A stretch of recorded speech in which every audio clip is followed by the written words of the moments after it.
Meus caros brasileiros, recentemente, muito alto personagem mundial deu um alarme. Nós estamos numa emergência ambiental. E ainda uma agência dependente desse alto personagem anunciou que se até 2025 não forem tomadas providências indispensáveis, urgentes, não haverá mais condições para a existência humana no planeta. Tudo isso corresponde à realidade? Absolutamente não.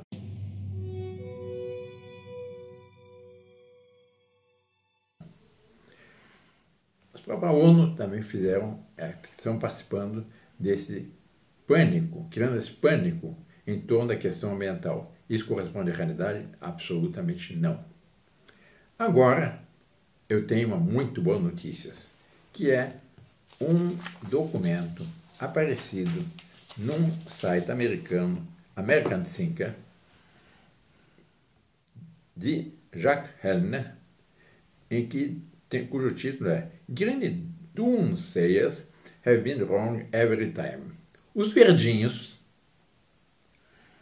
que criam um pânico estiveram errados o tempo todo, mostrando que nada tem fundamento. Que eles, desde 1970, vêm criando esse pânico.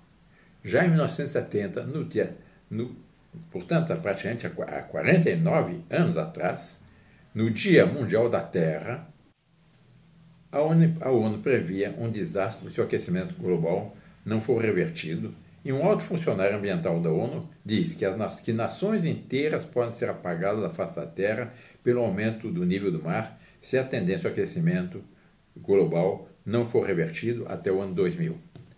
Nada disso aconteceu. Esse documento continua com uma série de dados interessantes. O próprio Jacques Hellner, lembrando do Dia da Terra de 70, quando fomos informados que uma porcentagem significativa da população morreria de fome logo porque estávamos em uma era glacial. A própria revista Times, algum tempo atrás, publicou reportagem de capa a ideia de que havia uma era glacial e nós morreríamos de fome porque não haveria mais alimentos. Isso corresponde à realidade? Absolutamente não. A prova é que todos nós continuamos vivos.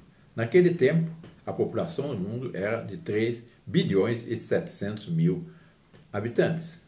Hoje, nós somos mais de 7 bilhões. E o problema não é fome.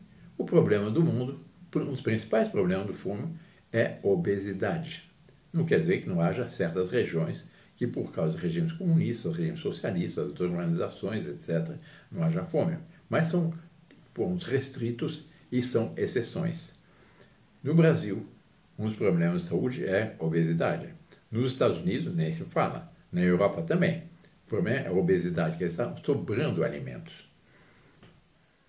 Eu continuo com os dados desse site americano, que é muito interessante. O biólogo George Wallace estimou que a civilização terminará em 15 ou 30 anos, a menos que sejam tomadas medidas imediatas contra os problemas que a humanidade enfrenta. Isso aconteceu? Não aconteceu nada, já passaram 40 anos. Estamos em uma crise ambiental que ameaça a sobrevivência desta nação e do mundo como um local adequado para a habitação humana, escreveu o biólogo da Universidade de Washington, Barry Commoner, na edição do Dia da Terra da revista acadêmica Meio Ambiente. Isso aconteceu? Absolutamente nada.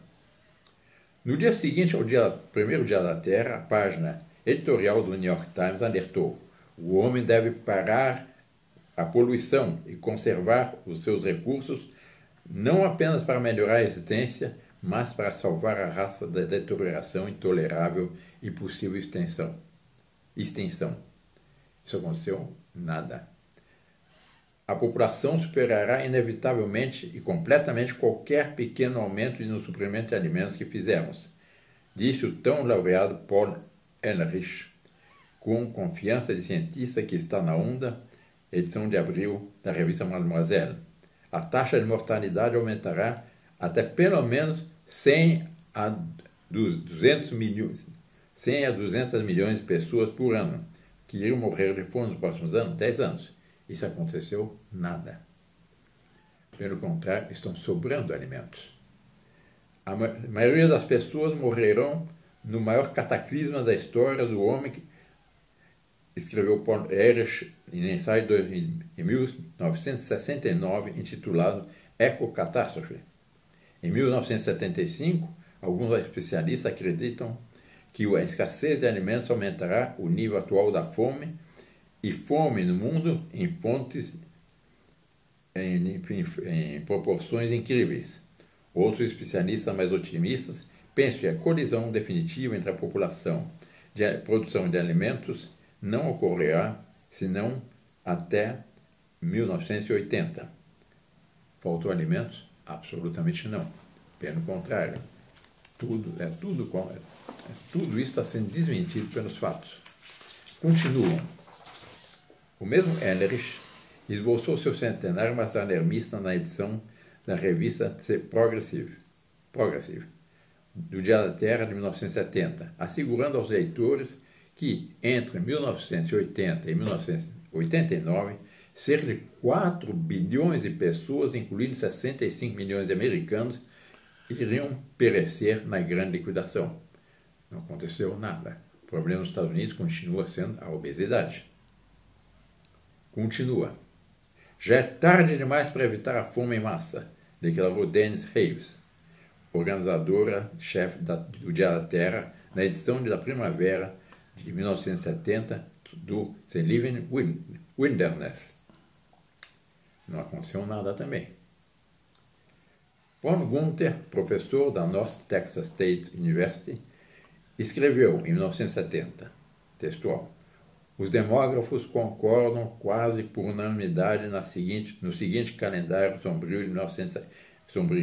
Em 1975, a fome generalizada começará na Índia. Elas se espalharão em 1990 para incluir toda a Índia, Paquistão, China, Oriente Próximo, África, etc. Aconteceu algo? Nada. Até o ano 2000, ou mais cedo, a América Central e do Sul se extinguirão as condições de fome, existirão condições de fome generalizada. No ano 2000, daqui a 30 anos, diziam eles em 70, o mundo inteiro, com exceção da Europa Ocidental, América do Norte e Austrália, estarão famintos. Não aconteceu nada. Em 1970, a revista Life relatou: os cientistas têm evidências experimentais e teóricas sólidas para apoiar as seguintes previsões. Em uma década, os moradores urbanos terão que usar máscaras de gás para sobreviver à poluição do ar. Em 1985, a poluição do ar reduziria a quantidade da luz do Sol, atingindo a Terra pela metade. Nós continuamos a ver da mesma forma, basta olhar pela janela.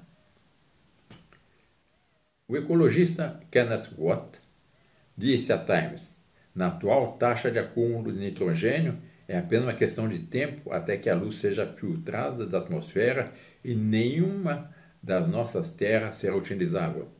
Pelo contrário, as terras estão sendo muito bem utilizadas e a produção de alimentos continua. Barry Commoner, outra vez, previu que os poluentes orgânicos em decomposição consumiriam todo o oxigênio dos rios da América do Norte, causando um sufocamento dos peixes de água doce. Aconteceu algo? Nada. Agora, baseado nesses mitos, as Nações Unidas querem que nós mudemos todos os nossos hábitos alimentares. Aconteceu para que paremos de comer carne vermelha, que comamos legumes, alguns peixes, etc. Por quê? Para evitar esse cataclisma. Está acontecendo algo? Nada. É preciso, portanto, jogar água fria sobre esses exageros. Já prevendo isso, há 17 anos atrás, juntamente com uma comissão de estudiosos das questões climáticas, das questões ecológicas, nós, do Instituto Pinico de Oliveira, editamos um livro, assinado por mim, chamado psicose ambientalista. Os bastidores do ecoterrorismo para implantar uma religião, entre aspas, porque não é religião, ecológica, igualitária e anticristã. Quer dizer, o objetivo disso tudo é criar o clima para uma nova religião cujo centro seja a ecologia e apresentar o homem como sendo o grande malfeitor. Eu sugiro, portanto, meus caros ouvintes, que joguem água fria sobre essas previsões completamente infundadas. Estão procurando, a propósito, com pretexto de alguns incêndios na periferia da Amazônia, aumentar esse pânico nesses dias. E certos chefes de Estado, sobretudo no G7, também no G20, voltaram a esse tema, com o objetivo de fazer da Amazônia um patrimônio da humanidade. Isto é, querem nos confiscar a Amazônia, querem que a Amazônia passe a ser um patrimônio da humanidade e que não se toque na Amazônia. Isso acontecerá? Depende de nós. Saibamos nós defender a nossa Amazônia, essa joia que nós herdamos nossos maiores e que temos que preservar para nossos seguidores.